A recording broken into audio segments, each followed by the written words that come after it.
માટે ઈશ્વર પિતાને ધન્યવાદ આપીએ છીએ।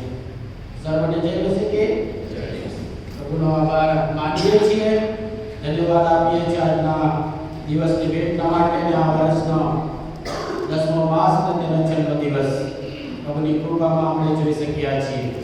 એ જૂના દિવસ, જૂના મહિનાઓને આપણે યાદ કરીએ છીએ।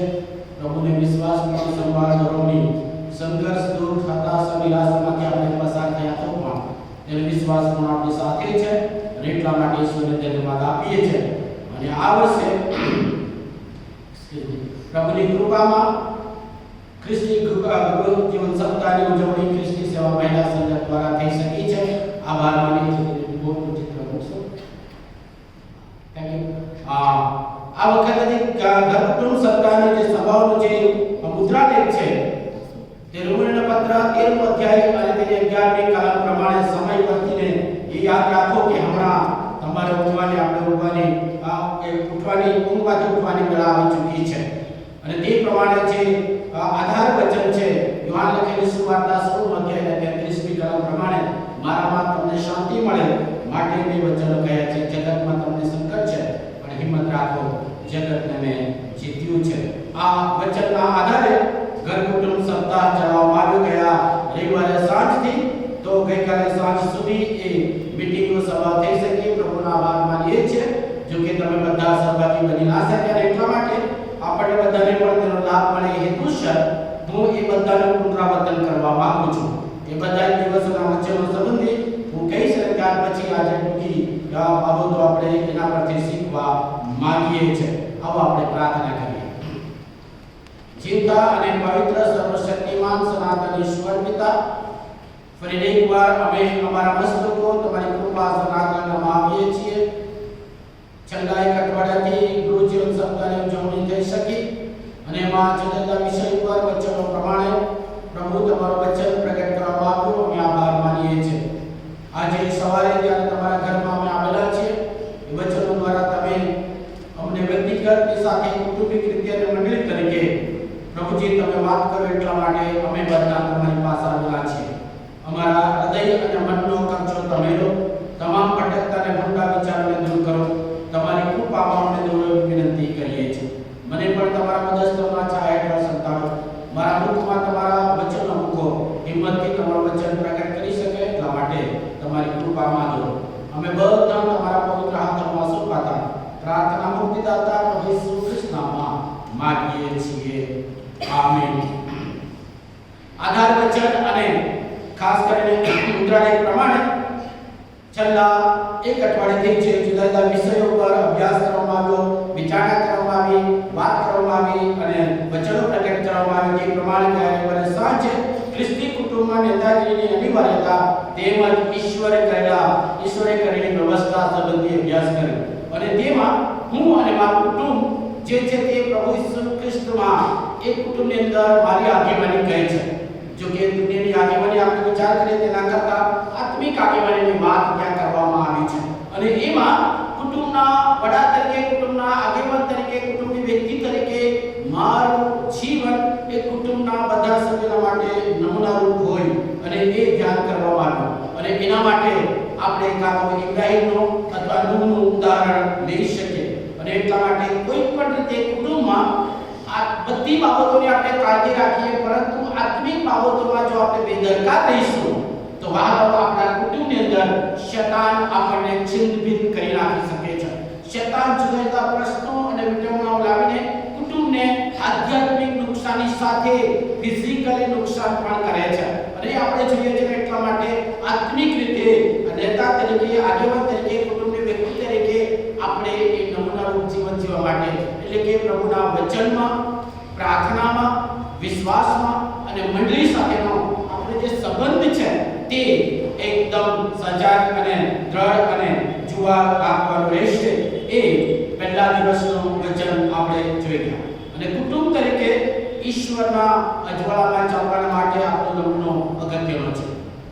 સોમવારે સાંજે ખ્રિસ્તી કુટુંબમાં આત્મિક રીતે જાગૃત રહેવાની અનિવાર્યતા। ફક્ત આપણે આગેવાની પૂરી પાડવાને એટલે નહીં પણ આત્મિક રીતે જાગૃત રહેવાની જરૂર છે અને એટલા માટે ખ્રિસ્તી કુટુંબમાં જગત જે ભૂંડું છે તે ભૂંડાઈ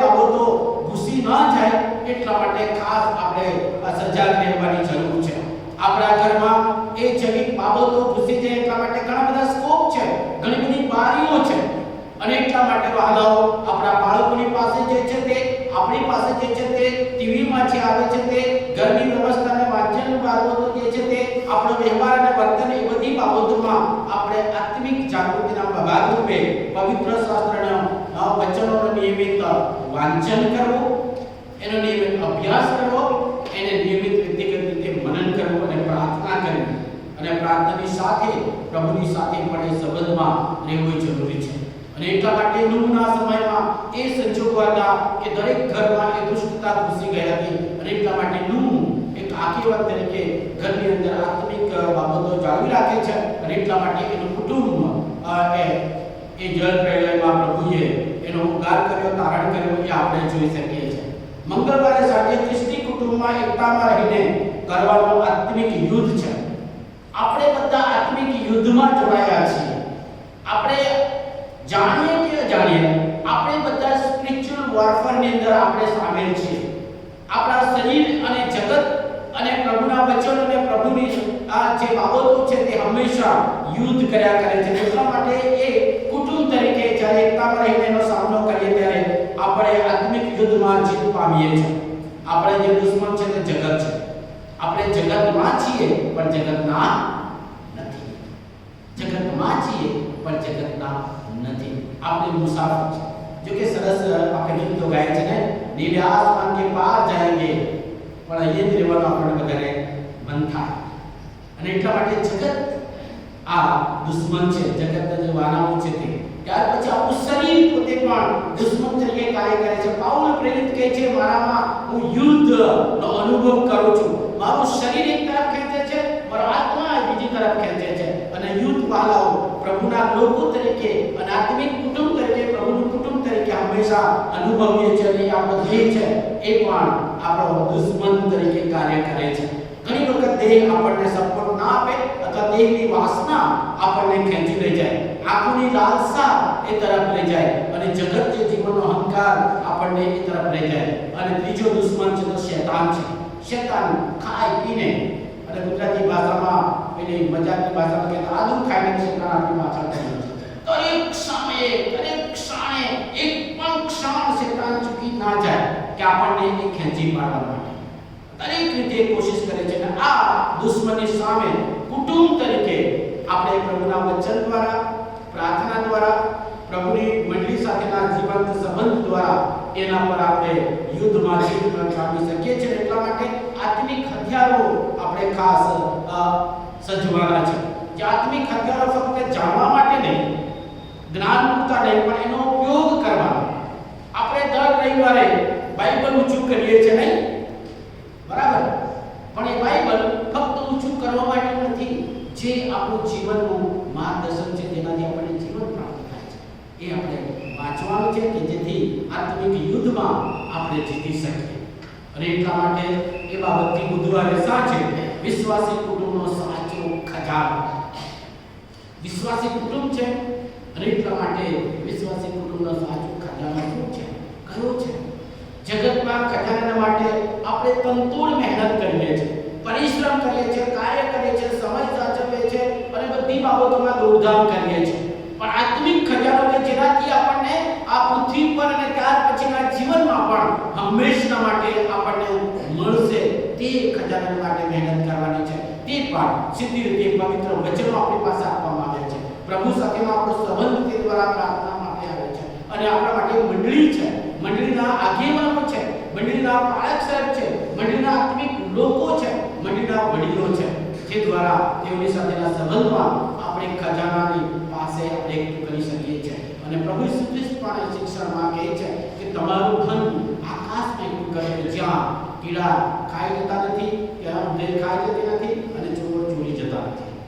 અને એટલા માટે એ આત્મિક ધન ખજાનો એ પ્રભુએ આપણને આપ્યો છે.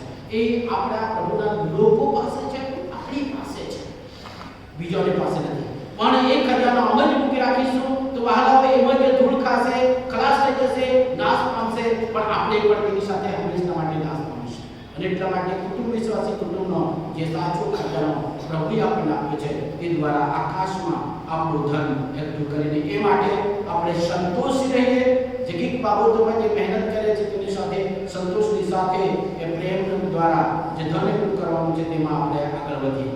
તેના માટે એક જુવાન અધિકારી પ્રભુ ઈસુ ખ્રિસ્તની પાસે દોડતો આતુરતાથી આવે છે, પ્રભુને પગી પડે છે અને પછી કહે છે કે ગુરુજી, ઉત્તમ ઉપદેશક, અનંત જીવનનો વારસો મેળવવા માટે મારે શું કરવું છે? પ્રભુ ઈસુ ખ્રિસ્ત કહે છે કે આજ્ઞાઓ પાળ. એ કહે છે કે બધી આજ્ઞાઓ નાનપણથી પાળતો આવ્યો છું. મારામાં હજુ શું ખૂટે છે કે જેથી એ અનંત જીવનનો ખજાનો હું પ્રાપ્ત કરી શકું, તેનો હું વારસદાર બનું? અને ત્યાં આપણે વાંચીએ છીએ પ્રભુ ઈસુ ખ્રિસ્ત એના તરફ દ્રષ્ટિ કરે છે અને ત્યાં પછી કહે છે એક બાબત સમજવું અઘરું છે. તારી પાસે જે છે તે તું વેચી દે અને એ પૈસા ગરીબોને આપી દે ને તું મારી પાછળ જા. કારણ કે પ્રભુ જાણે છે કે એને જે આજ્ઞાઓ પાળવાની બધી પાળે છે, પરંતુ છતાં એના હૃદયમાં, એના જીવનમાં મૂર્તિ છે, એના જીવનમાં સ્થાન છે, એના જીવનમાં જે બાબત છે, જે ખજાનો દુનિયાનો છે તેના પર વધારે પ્રેમ કરે છે, દેવના કારણે. અને એટલા માટે વાસ્તવિકતા તેને કહે છે કે તેનો તું નકાર કર. તારા જીવનમાં એ મૂર્તિના રૂપે જો સૌથી વધારે મહત્વનું સ્થાન એ ધન પર છે, તેથી બાજુમાં મૂક અને ત્યાર પછી મારી પાછળ જા. એટલે કે પ્રભુના વચનમાં, પ્રભુના વિશ્વાસમાં, પ્રભુના માર્ગમાં ચાલશે. એ સાચો ખજાનો છે. સીને ક્રાઇસ્ટ ચર્ચના તમામ સભ્યોના માટે ગૌરવ સાથે કહેવાનું કે અત્યાર સુધી ફક્ત તમારું જીવન જ નહીં, પણ તમારા મહેનતનું પરિશ્રમ દ્વારા જે કંઈ તમે પ્રાપ્ત કર્યું તે આખા ગુજરાત અને કદાચ ગુજરાતની બહારની મહિલાઓ માટે પણ તમે ઉદારતાથી દાન આપ્યું છે. એ મહિલાઓ તમારો આત્મિક ખજાનાનો ત્યાં સેવિંગ છે, ત્યાં તમારી સેવિંગ બચત છે અને એટલા માટે હંમેશા તમે આપતા જ રહ્યા છો. જો કે હવે કમિટીએ નક્કી કર્યું છે તે પ્રમાણે આપણું કામ છે એટલે પહેલા આપણું કામ બતાવીશું અને પછી બીજાને બોલાવીશું. પણ એ તમારો આત્મિક ખજાનો છે. એ ફક્ત નાણાકીય રીતે જ નહીં, પણ પ્રભુ તમારું જીવન પણ માગે છે. મહિલા મંડળે જે ગીત ગાયું ને તેમાં છેલ્લી પંક્તિ એમ કહ્યું કે સેવામાં આવવાનું, બાળકોને સેવામાં લાવો. વહાલાઓ, બહુ હિંમતથી આપણે આત્મિક ખજાના માટે આપણા બાળકોને જો પ્રભુની સેવામાં સમર્પિત કરીએ એ શ્રેષ્ઠ છે, એ શ્રેષ્ઠ છે. અને એક ખજાનો હંમેશા માટે છે. અને એટલા માટે ગુરુવારે સાંજે વિશ્વાસી કુટુંબને આત્મિક વારસો. કેવો વારસો? તે એ આપણા શરીરના માટે વિશ્વાસી કુટુંબના આત્મિક વસ્ત્રો જેમ કપડા છે તે આપણા શરીરનું રક્ષણ કરે છે. કપડા છે તે આપણી પર્સનાલિટી રજૂ કરે છે અને કપડા છે તે આપણો દેખાવ રજૂ કરે છે. બરાબર? કપડા શા માટે આપણે પહેરીએ છીએ? તો આપણા શરીરનું રક્ષણ થાય. એ પ્રાઇમરી થિંગ્સ, એ મુખ્ય બાબત છે અને જેથી આપણું શરીર સલામતીમાં અને રક્ષણ, આપણા શરીરનું રક્ષણ મળે. અને એના માટે આપણે કપડા પહેરીએ છીએ. તેની સાથે કેવા કપડા પહેરો છો તેવી પર્સનાલિટી થાય છે. મેં દિવસે વિડિયોમાં એ પ્રમાણે જોયું, એક ભિખારી ભીખ માંગતો હતો, જે લોકો ઠંડીના કારણે બરાબર કપડા પહેરીને, એનો કોટ સારો હતો તે પહેરીને ભીખ માંગતો હતો અને તેને એક વ્યક્તિ આવીને એને પૈસા આપે છે, ભીખ આપે છે અને એટલા એને બસ થાય છે. આમ કરીને ઉઠીને પછી એક હોટલમાં ખાવા જાય તો રસ્તામાં બીજો ભિખારીને જોઈએ છે, જે ભિખારી કપડા વગરનો છે ને એટલા માટે એ છૂટવાય છે. કોટ છૂટવાય છે એટલે એને દયા આવે છે. એનો જે કોટ હતો તે એને પહેરાવી દે છે પેલા ભિખારીને અને પોતાની પાસે જે પૈસા હતા તે પણ એને આપી દે છે અને પોતે આમ છૂટવા તો પાછળ ચાલ્યો જાય છે. બીજે દિવસે એક સૂટ પહેરેલો માણસ આવે છે, પૈસા સાથે આવે છે. એ ભિખારીને બેઠેલો જુએ છે, જે ભિખારીએ એને કોટ પહેરાવ્યો હતો એ ભિખારીને બેઠેલો જોઈએ છે. એને એ સૂટ પહેરેલો માણસ આવીને પૈસા આપે છે અને કહે છે કે આજે તું મારી કંપનીમાં નોકરીએ જા. કારણ કે ભિખારીના હાથો પડી કરો, એ કંપનીનો માલિક હતો. એ જોવા માંગતો હતો કે ભિખારી હોવા છતાં એણે પોતાનું બધું જ મને આપી દીધું. તા કેટલો વિશ્વાસ માણસ છે. વાહ, એ વિશ્વાસ એ વસ્ત્રો પરથી ખબર પડે છે. એના વસ્ત્રો એ સૂટબૂટમાં આવી ત્યારે એ શેઠ બન્યો, ત્યારે માલિક તરીકે હતો, પણ કપડા સાધારણ પહેરલા તો ભિખારી જ હતો. એટલે વાહ, તે રીતે આત્મિક કપડાને માટે પણ પ્રભુએ કહે છે આપણા આત્મિક વસ્ત્રો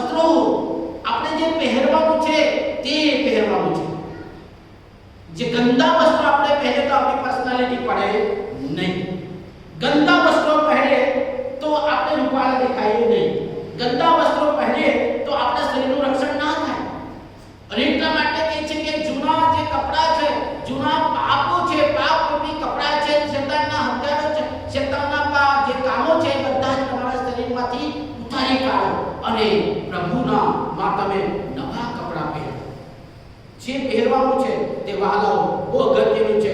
દયાળુ હૃદય, મમતા, નમ્રતા, વિનય, સહનશીલતા પહેરો અને સર્વોપરાંત ઈસુ ખ્રિસ્તને પહેરી લેવાનું છે કે જેથી આપણી પર્સનાલિટી માં પ્રભુ ઈસુ ખ્રિસ્ત પ્રગટ થાય. અને એ વસ્ત્રો વિશ્વાસી કુટુંબના વસ્ત્રો છે.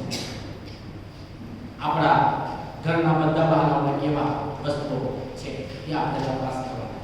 જૂના વસ્ત્રો ઉતારી કાઢ્યા છે, પ્રભુ ઈસુ ખ્રિસ્તના વસ્ત્રો પહેર્યા છે કે અને ગઈકાલે સાંજે ખ્રિસ્તી કુટુંબને મળતો આશીર્વાદ કે વારસો, ખ્રિસ્તી કુટુંબને મળતો આશીર્વાદ વારસો. કુટુંબ બાળકોનો આશીર્વાદ મળે છે એ સૌથી વધારે કિંમતી ધન છે. એ પ્રભુએ આપેલું એ પ્રોપર્ટી છે, એ પ્રભુ તરફથી પ્રતિદાન છે અને એને એ વારસો જાળવવા માટે મા બાપ તરીકે, વડીલો તરીકે, પાલક તરીકે મારી પોતાની ફરજ છે. હું મારા વારસાને કયો નમૂનો આપું છું, શું કરું છું. અયુબ પોતાના બાળકોને માટે વહેલી સવારે ઉઠીને એ ગહના અર્પણ અને પ્રાર્થના કરતો દરેક બાળકના માટે. હું કોશિશ કરું છું દરરોજ સવારે 5 વાગ્યા પછી હું પ્રભુનું વચન મોકલાવું. મને ખબર નથી તમે તમારામાંથી કેટલા જણે વાંચો છો, જુઓ છો, પણ હું પ્રાર્થના કરું કે આમાંથી જે કોઈ આત્મિક કુટુંબ હશે એ લોકો ઉઠીને એ વાંચે અને એ પોતાના કુટુંબ માટે, પોતાના બાળકો માટે, પોતાના વારસના માટે એ મધ્યસ્થી કરે. અને એટલા માટે વચન સિવાય બીજું કંઈ નહીં બોલું, બહુ તો કોઈ શુભેચ્છા માટે. કારણ કે મારી ફરજ છે તમારા બધાને માટે પ્રભુને આગળ રજૂ કરવું. તમારા આત્મિક ઉન્નતિને માટે, તમારી આત્મિક તંદુરસ્તી માટે અને દેહિક તંદુરસ્તી માટે, તમામ આશીર્વાદો માટે અને પ્રભુ તમને એની કૃપામાં રાખે એ મારી પોતાની ફરજ છે. આત્મિક આગેવાન તરીકે, આત્મિક પિતા તરીકે મારી ફરજ છે કે હું વહેલી સવારે તમારા બધા માટે પ્રભુને આગળ મધ્યસ્થી કરું. તેની સાથે સાથે આપણે પણ આપણા બાળકોના માટે અને વહાલાઓના માટે એ મધ્યસ્થી કરવાની એક આત્મિક કુટુંબની જવાબદારી છે અને આત્મિક કુટુંબ જ એ કરી શકે છે એ જરૂર છે. કારણ કે પ્રભુનું વચન જે આજે વાંચ્યું છે તેમાં બહુ સ્પષ્ટ કહે છે કે આપણે પ્રભુમાં વહાલાઓ છે. We are beloved in Christ. પ્રભુ ઈસુ ખ્રિસ્તના વહાલાઓ આપણે છીએ. આપણું સંબોધન એવું કહેવામાં આવે છે પવિત્ર અને વહાલાઓ. પવિત્ર એટલે આપણું સ્ટાન્ડર્ડ જગતના ધારણ કરતા, જગતની બધી બાબતો કરતા ઊંચું છે. આપણને પવિત્ર કર્યા છે એટલે જેમને કહ્યું છે કે આપણે જગતમાં રહીએ છીએ છતાં જગતના નથી, કારણ કે આપણે ઈસુ ખ્રિસ્તના લોહીમાં પવિત્ર થયેલા છે. આપણે અલગ પ્રજા છીએ, ખાસ પ્રજા છીએ. આપણને ઈસુ ખ્રિસ્તના રક્તથી પવિત્ર શુદ્ધ કરવામાં આવ્યા છે અને એવું સંબોધન પ્રભુ તેના સેવક મારફતે આપણું કરે છે. પવિત્ર અને વહાલાઓ. વહાલાઓ આપણે એવું કોઈ સામાન્ય લોકો નથી, પણ આપણી પોતાની જાતને આપણા જે શૈતાનિક હથિયારો અથવા શૈતાનિક વસ્ત્રો પહેરીને આપણે જૈવિક બાબતોમાં ખેંચાઈને આપણું જે સ્થાન છે તેને પાડી નાખીએ છીએ.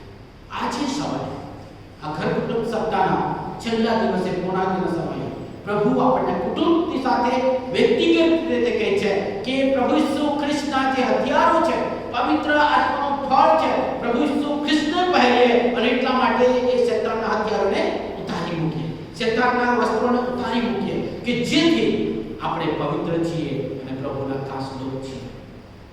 કારણ કે આપણે તેડાયેલા છીએ. પ્રભુએ આપણને તેડો આપ્યો છે.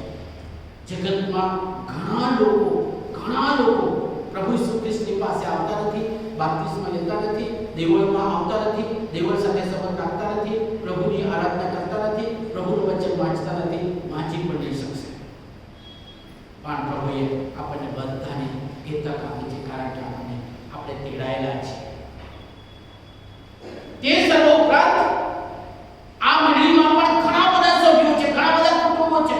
એ પ્રસંગ આવે ત્યારે જ ખબર પડે કે આ મંડળીના સભ્ય છે. નહીં, ઘણા લોકો તેડાયેલા છે પણ પસંદ કરેલા નથી. આપણે બધા પસંદ કરેલા છે કે તમે અહીંયા આવીને બેસીને આરાધના કરી શકો છો, પ્રભુના નામને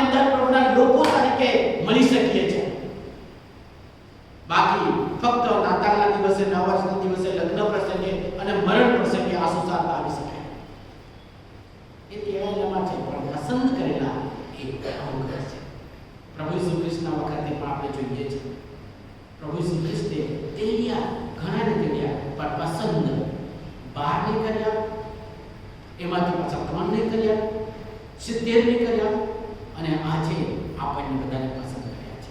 યાદ રાખો, આપણે સામાન્ય નથી, પવિત્ર અને પ્રભુના વહાલાઓ છીએ.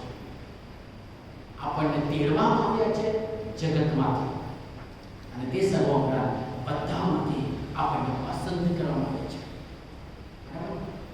તેડવામાં આવે એટલે જેમ નોકરીના માટે બધાને કોલ આપવામાં આવે ઇન્ટરવ્યુનો, એમ બધાને ઇન્ટરવ્યુમાં કોલ આપવામાં આવે, પણ પસંદગી બધાની થાય ના. તે પ્રભુના બાળકો તરીકે આપણને પસંદ કરે છે. એટલા માટે મંડળીમાં એક આત્મિક કુટુંબ તરીકે આપણી આગેવાની એ પ્રભુના લોકોને પસંદ કરનાર, પ્રભુના લોકોને ઉત્તેજન આપનાર, પ્રભુના લોકોને બાંધનાર એવું નમૂનારૂપ આગેવાની. પ્રભુએ આપણને બધાને આગેવાની આપી નથી, પણ તેમાં સામેલ થવા માટે તેલો આપ્યો છે. અને એટલા માટે પ્રભુનું વચન કોલોસ્ય પત્રના 3 અધ્યાયને 12મી કલમથી આપણે વાંચ્યું તે પ્રમાણે તમે મંડળીમાં કુટુંબ તરીકે, જ્યારે કુટુંબની વ્યક્તિગત જીવનની અંદર કુટુંબની અંદર તમે જીવન જીવો છો, એ જ કુટુંબ મંડળીમાં આવે છે. અને મંડળીમાં આપણે કઈ રીતે રહેવાનું છે, મંડળીમાં આપણી સેવા કઈ રીતે છે, તે પ્રભુ આપણી પાસે માંગે છે. ફક્ત દાન આપી દેવાથી પૂરતું નથી. ઘણા બાળકો મંડળીમાં પોતાનો સમય આપે છે, પોતાના તાલંતો આપે છે, પોતાનો કિંમતી બાબતો છે સેવા કરવા માટે પોતાનો સમયની સાથે પોતે ખર્ચાય છે. એ સમયની રીતે, બીજી રીતે, અને એ દ્વારા મંડળીની અંદર ખ્રિસ્તના શરીરની વૃદ્ધિના માટે એક વિશ્વાસી કુટુંબ તરીકે આપણને બોલાવ્યા છે. અને એટલા માટે જો આપણે પવિત્ર અને પ્રભુના વહાલાઓ છીએ, જો આપણે તેડાયેલા છે અને તે સર્વોપરાંત જો પસંદ કરેલા છે, તો આપણે એ મંડળીની અંદર સેવા કરવા માટે આપણે આગળ આવી શકીએ. અને એટલા માટે પ્રભુનું વચન કહે છે કે આપણું હૃદય એ મમતા ભરેલું હોય, દયાળુ હૃદય હોવું જોઈએ, જે આપણે ઉદાહરણ રાખવાની છે. તેની સાથે આપણે બીજાને મદદરૂપ થનાર હોવું જોઈએ, એકબીજાને ભાગ ઉચકનારા હોવું જોઈએ. તેની સાથે આપણે જેઓની પાસે નથી તેઓના માટે આપણે કાર્ય કરનાર હોવું જોઈએ, જરૂરતમંદોની આપણે મુલાકાત લેનારા હોવું જોઈએ. અને એ બાબત ખ્રિસ્તી કુટુંબ તરીકે મંડળીમાં પ્રભુ આપણી પાસે માંગે છે. કોરોનાની બીજી લહેરમાં પ્રાર્થના પછી બહુ જોખમરૂપ સેવા શરૂ કરી, ટિફિનની સેવા. એક કેટલા ઘણા બધા વાલાઓ છે, એમાંથી અમુક લોકોએ સામે ચેલેન્જ કરી, સાહેબ ટિફિન પહોંચાડવા માટેની સેવા અમે કરીશું. નામ નથી લેવો, પણ હું કહેવા સામે ચેલેન્જ, સાહેબ અમે કરીશું. જ્યાં સુધી ટિફિન પહોંચાડીને પાછા ના આવે ને ફોન ના કરે, ત્યાં સુધી મારા હૃદયના ધબકારા વધતા છે. કારણ કે જે ક્વોરન્ટાઇન થયેલા હોય છે ને, ત્યાં એ કોરોનાની બીજી લહેર હોય ને, તેમને ત્યાં ટિફિન આપવી, એટલે હું તેમને ફોન કરીને કહ્યું કે તમે ડોર મૂકો અથવા તો કંઈક ભેરવો કે જેથી એ લોકો મૂકી જાય. એક દિવસ એવો સંજોગ આવ્યો કે મારે આપણા જવાનું થયું, અને એક વસ્તુ ટાઈમ, અને જે ઘરે હું ગયો ને તે ઘરે કંઈ અટકાવ્યું ન હતું, અને મારા હાથમાં જ આપવાનું થયું. અને પછી એમને કહ્યું કે સાહેબ તમે આ આપે કે હા. એ બાબત હું શું કહેવા માંગુ છું, અભિમાન નહીં કે કોઈ મોટા થવાની વાત નહીં, પરંતુ મંડળીમાં જે સેવા કરવાનું છે, જોખમ જાનના જોખમે પણ જે સેવા કરવા માટે પ્રભુએ તમને મૂક્યા છે, તેડ્યા છે, પસંદ કર્યા છે, કે જેથી મંડળીની અંદર જેમ ઘરમાં છે તે મંડળીની અંદર પ્રભુની સેવા અને પ્રભુનો મહિમા. અને એટલા માટે એ કાર્ય કરવા માટે આપણી પાસે માફી માંગવાનો અને માફ કરવાનો સ્પિરિટ હોવો જોઈએ. પ્રભુનું વચન બહુ સ્પષ્ટ કહે છે કે જેમ ખ્રિસ્તે તમને માફી આપી, તેમ તમે એકબીજાને માફી આપો. ઘણી વખત શૈતાન આપણા કુટુંબને અને આપણને છેતરીને કરવા માટે કુટુંબ વચ્ચે ઝઘડો કરાવે, કુટુંબ વચ્ચે પ્રશ્નો કરાવે. એક કુટુંબના માણસો બીજા કુટુંબમાં અંદર ના જાય, બીજા કુટુંબના માણસો અહીંયા ના આવે. બરાબર, આપણે આ ખૂણે બેસતા હોય તો આપણે આ ખૂણે બેસીએ, કારણ કે અમારું બનતું નથી. કદાચ અહીંયા બેઠેલામાંથી બનતા હોગા, એવું થઈ શકતું હશે, કદાચ એવું હોઈ શકે. તો આજે પ્રભુની હજુરમાં વહાલાઓ આપણે એકબીજાની માફી માંગીએ અને માફ કરીએ, કારણ કે એ જ પ્રભુનું સ્પિરિટ છે, એ જ પ્રભુનું કપડા છે. જો આપણે માફી માંગીએ નહીં અને માફી ના આપીએ, તો આપણે જે પ્રભુની શીખવેલી પ્રાર્થનામાં બોલીએ છીએ, વહાલાઓ વ્યર્થ છે. પ્રભુએ દાઉદની કબૂલાત, દાઉદે જે પાપ કર્યું એ પાપ ભયંકર હતું. એક જ પાપને પણ પાપની પડછાયા ઉભી કરી, અને જ્યારે એને કબૂલાત કરી ત્યારે પ્રભુએ નાથાન પ્રવચન મારફતે ડિક્લેર કર્યું કે તારા પાપ તને માફ થયા છે. ઇસ્રાએલ પ્રજા જે નફરતાઈથી અને હઠીલાઈથી વર્તન કર્યું આખા અરણ્યમાં, પણ પ્રભુ પોતાના નામને ખાતર જ્યારે તેઓ રડીને પાછા આવ્યા, પ્રભુએ તેમને માફ કર્યા. એમ આપણે ગીત શાસ્ત્ર 78 અને 37 કલમો વાંચીએ છીએ. એમના બધા જ અન્યાય માફ કર્યા. જ્યારે પણ આ લોકો પ્રભુની પાસે આવ્યા, ગીત શાસ્ત્ર 85 અને 2 માં જ્યારે પક્ષઘાતીને 4 માણસો ખાટલા સાથે ઉંચકી લાવે છે, છાપરામાંથી નીચે ઉતારે છે, પ્રભુના પગની આગળ પ્રભુ પ્રથમ જે વાક્ય બોલે છે કે આ છે, તારા પાપ તને માફ થયા છે. ઉઠ, ખાટલો ઉચકીને ચાલ, આવું ના કહ્યું. શું કહ્યું? તારા પાપ તને માફ થયા છે. એ અર્થ બતાવે છે કે વાલો પ્રભુ આપણા બધાના પાપ માફ કર્યા છે. કાલવારી વધસ્તંભ પર તેનો જીવ આપીને, તેનું રક્ત વહેવડાવીને આપણા બધા પાપ ધોઈ નાખ્યા છે. જો મને માફી મળે, પ્રભુ મને માફ કરે, તો પછી મારી સામે જે કોઈ છે, કદાચ મારો દુશ્મન હોય, મારા વિશે ખોટું બોલે છે, તેને પણ માફ કરવાની મારી પ્રથમ ફરજ છે. જેમ અમે અમારા ગુનેને માફ કરીએ છીએ, તેમ પ્રભુ અમારા ગુનો માફ કરે. એ ફક્ત બોલવા માટે પ્રેક્ટિકલ પ્રભુ આજે માગે છે, કારણ કે કુટુંબ તરીકે મંડળીમાં આપણે સેવા કરીએ છીએ. એ આત્મિક પ્રેમ પ્રગટ કરવા માટે પ્રભુ છે. એના વિશે ઘણું કહી શકાય. અને છેલ્લે એક આત્મિક કુટુંબ તરીકે મંડળીમાં જ્યારે આપણે આગેવાનીની સેવા કરીએ છીએ, ત્યારે મંડળીની સેવા કરનારને પણ આપણે કદર કરવી જોઈએ, જે પહેલો થેસલોનિકીનો પત્ર અને 5મા અધ્યાયની અંદર આપણે વાંચીએ. મંડળીની અંદર પ્રભુના સેવકો છે. પ્રભુનું વચન બહુ સ્પષ્ટ કહે છે.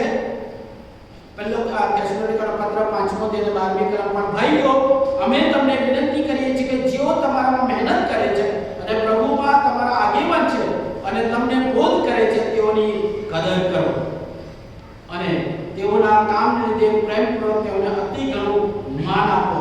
અને પછી લખવામાં આવ્યું છે, તમે માહો અને શાંતિમાં રહો. વાલો, એટલા માટે બાળક કે મિશનરી કે સુવાર્તિક કે એનું બહુ જ અગત્યનું સ્થાન છે. આપણા સમાજમાં બાળક બનવું એ પ્રભુના તરફથી તેડાયેલા અને પસંદ કરાયેલા વ્યક્તિ છે, જેનું જીવન હંમેશા માટે પ્રભુની સાથે અને પ્રભુના કામના માટે સમર્પિત છે. એ સહેલું નથી, પણ જો આપણે આપણા વહાલાઓને, આપણા બાળકોને એ સેવાના માટે જ્યારે સમર્પિત કરીએ છીએ, ત્યારે તેમને અતિ ઘણું માન આપવાની આપણને ફરજ છે. પ્રભુ વચન કહે છે, એ વચનની સેવા કરનારા, આત્મિક જવાબદારી નિભાવ કરનારા ને ખાસ કરીને આપણે અતિ ઘણું માન આપવાનું અને તેમને તેમની કદર કરવાની.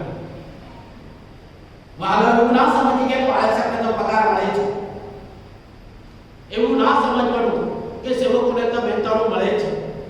પ્રભુનું વચન કહે છે કે સારામાં સારી બાબત જે આપણે પસંદ કરીએ તે પણ એમાં એનો ભાગ છે. હું કોઈ મજાક માટે કહેતો નથી, પરંતુ વાસ્તવિક બાબતો પણ કહું. મારા પત્ની ઘણી વખત કહે છે કે આ કપડા આજે નહીં પહેરવાના, સારો પ્રસંગ છે, સારા પ્રસંગમાં પહેરી જવાનું. અને હું મજાકમાં કહું, મને જોઈએ છે એટલા માટે કહેતો નથી. મેં પહેલા જ સંદેશમાં કહ્યું કે જે દિવસથી પ્રભુની સેવામાં આવી તે દિવસથી મેં કપડાં ખરીદ્યા નથી. મને કપડાં જોઈએ છે એટલા માટે કહેતો નથી, પણ હું કહું ઘણી વખત કોઈ લગ્નના પ્રસંગો કપડાં પહેરી જાય, મારા પતિ કે આ નહીં, સારા કપડાં, નવા કપડાં પહેરી જાય. મેં કે પ્રસંગ પહેલા લોકોને હું નવા કપડાં કેવી રીતે પહેરી જાઉં? કારણ કે પ્રસંગ વાળા આપવા જોઈએ કે નહીં સરોને? It is the fact. હું મજાક કરતો નથી કે મને જોઈએ છે એમ નથી, પણ આવું આપણે કરીએ છીએ આપણા પ્રસંગ માટે સારું હોય. પણ જે પાલક સાહેબ આપણો પ્રસંગ કરે છે, જે પ્રભુનો સેવક છે, તેની કદર આપણે શું કરીએ છીએ? પાલક શું ખાય છે? પાલક માંદા પડે કે સારા જ છે? પાલકની સ્થિતિ કઈ છે? એ માનવ જવાબદારી આત્મિક કુટુંબની છે. બધા કુટુંબ ના કરી શકે, ફક્ત પસંદ કરેલા તેડાયેલા જ કરી શકે, બધા ના કરી શકે. હું માગું છું એવું મને કહેતો નથી, પણ માનવ પ્રભુના સેવકોની કદર કરવાની એ પ્રભુનું વચન છે. કારણ કે આત્મિક કુટુંબની જવાબદારી છે, આપણી બધાની જવાબદારી છે. આપણે ઘરે કોઈ પ્રભુનું નામે આવે છે એને આપણે ખાલી કાઢતા નથી. અહીંયા હું કહું છું કે ફક્ત સીએનએ માટે જ નહીં, પણ ઘણા બધી સંસ્થાઓ, ઘણા બધા સેવકો આવે છે આપણા ઘરે. આપણે કદી ખાલી કાઢ્યા નથી,